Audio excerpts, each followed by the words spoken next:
हाय बच्चों, मैं प्रियंवदा मैम और हम लोग पढ़ेंगे आज राम लक्ष्मण परशुराम संवाद।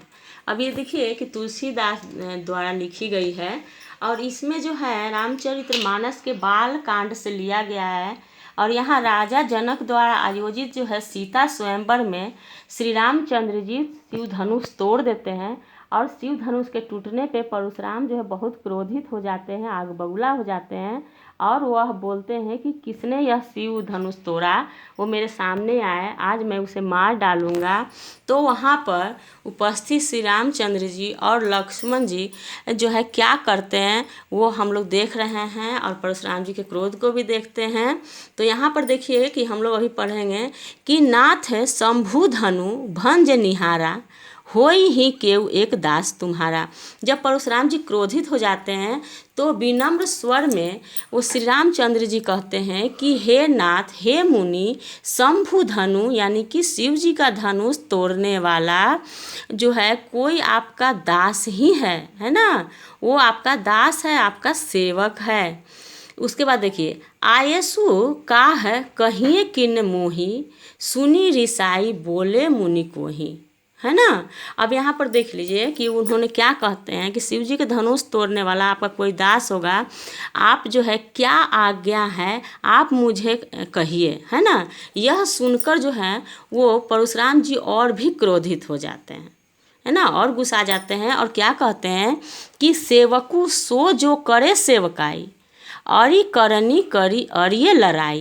वो कहते हैं कि सेवक का काम होता है सेवा करना और जो लड़ाई की बात करे उससे तो लड़ना ही चाहिए, है ना। अब देखिए उसके बाद, सुनहु राम जेहि शिवधनु तोरा, सहस्र बाहु सम सो रिपु मोरा। देखिए यहाँ पर अब क्या हो रहा है कि हे राम सुनो, जिसने शिव के धनुष को तोड़ा है ना, वो सहस्र बाहु के समान मेरा शत्रु है। सहस्र बाहु जो क्या है कि उसने जो है क्या किया था कि परशुराम जी के पिताजी को मारा था और इस वजह से सहस्र बाहु के भुजा को ये परशुराम जी अपने फरसे से काट दिए थे और उनका वो घोर शत्रु बन गया।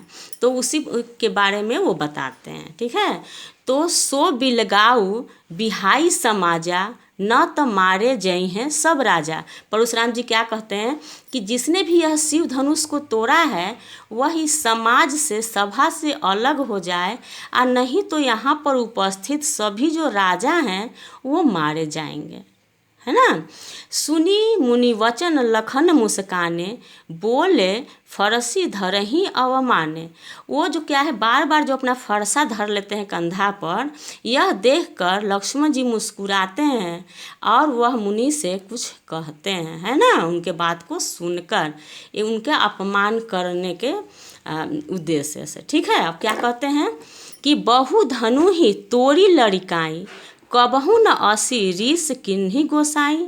मैंने बचपन में बहुत सारी धनुहियाँ तोड़ी हैं, आपने तो उस समय कोई गुस्सा नहीं किया, आज ही जो है आप इतना क्यों गुस्सा रहे हैं।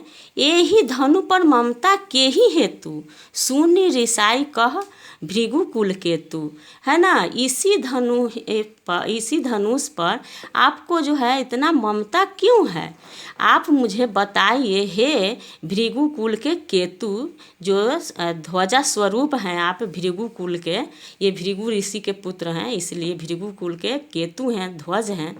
अब उसके बाद देखिए कहते हैं क्या कि अब परशुराम क्रोधित होकर बोलते हैं कि रे नृप बालक कालवश, बोलत तो ही न संभार, है ना, कि हे नृप बालक राजा के पुत्र, तुम ऐसे ही बातें काल के बस में बोल रहे हो, तुम्हें कोई होश नहीं है कि तुम क्या कह रहे हो। धनु ही सम त्रिपुरारी धनु विदित सकल संसार। तुम इस धनुष को, शिव धनुष को, इतनी शक्तिशाली धनुष को तुम धनु ही के समान कह रहे हो। यह शिव जी का धनुष है और ये पूरा संसार जान रहा है कि यह त्रिपुरारी धनु है ना। तीनों लोक का जो स्वामी महादेव जी हैं उनका धनुष है और तुम उन्हें धनु ही कह रहे हो, ऐसी गलती कर रहे हो। अब इसके आगे हम लोग देखेंगे दूसरा, ठीक है। धन्यवाद।